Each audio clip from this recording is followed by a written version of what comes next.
Rambo got his mom today. That's Prime News Sunday. I'm Rick Moore in Atlanta.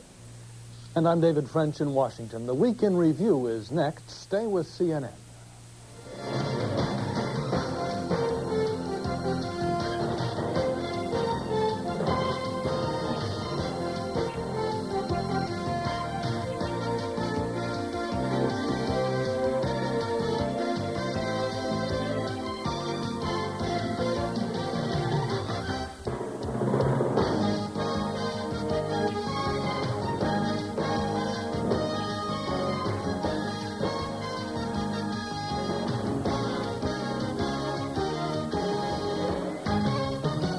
Broadcasting system. Danger from the Chernobyl reactor may not be over yet. Raging wildfires in North Carolina chased residents from their homes. And an old man of the sea gets a reprieve from the dinner table. These stories in depth on the Week in Review.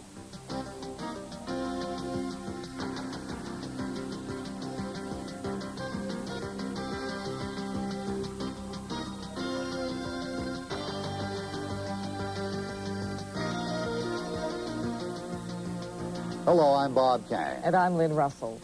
Radiation fallout from the Chernobyl nuclear accident spread around the world this week. So far, the levels have posed no real cause for alarm, but despite assurances from the Soviets that the disaster is being contained, there is evidence the threat is far from over. It took the Soviets more than a week to release the first details of the nuclear accident at Chernobyl. Soviet officials confirmed much of what the West already knew, that there was an explosion which started a fire, which burned into the reactor and released a cloud of radioactivity. They also revealed that it was a full 36 hours before the first evacuation began. They suggest that the delay was caused by a failure to communicate the seriousness of the situation. In the area, the local experts didn't have true assessment of the accident. But at that carefully controlled news conference, the Soviet officials left many questions unanswered.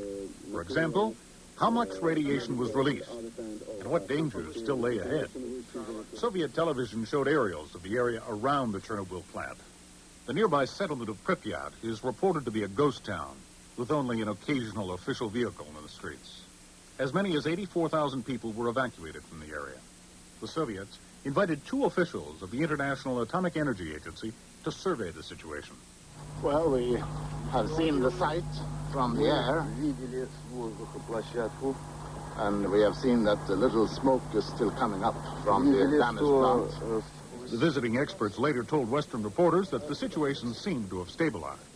They said the Soviets dumped tons of sand, clay, lead, and boron on the reactor, and were now planning to encase the whole thing in concrete.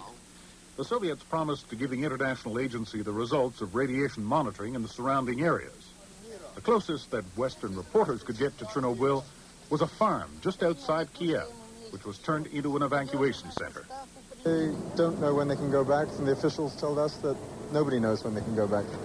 The residents of Kiev were told that they were safe and did not have to evacuate, but hundreds of them decided to play it safe and leave town anyway. Schools in the city were ordered closed early, and the students sent to summer camp. To prevent contamination of the city's water supply, the Soviets started building dikes upstream near the reactor. To ease the fears of the population, Soviet TV broadcast Libya by name and put Muammar Gaddafi on notice. The message is, you've had it, pal. You are isolated. You are recognized as a terrorist. And as far as terrorists are concerned, more and more the message is no place to hide. President Reagan may have strengthened his case when he ordered American companies to sever all ties with Libya. They are to dispose of their holdings by June 30th. But perhaps the most persuasive argument against terrorism was a rocket attack in the midst of tight Tokyo security. A crude rocket launcher was aimed at the palace where Japanese Prime Minister Yasuhiro Nakasone was greeting his distinguished guests. 5 missiles overshot the palace and landed near the Canadian embassy nearby.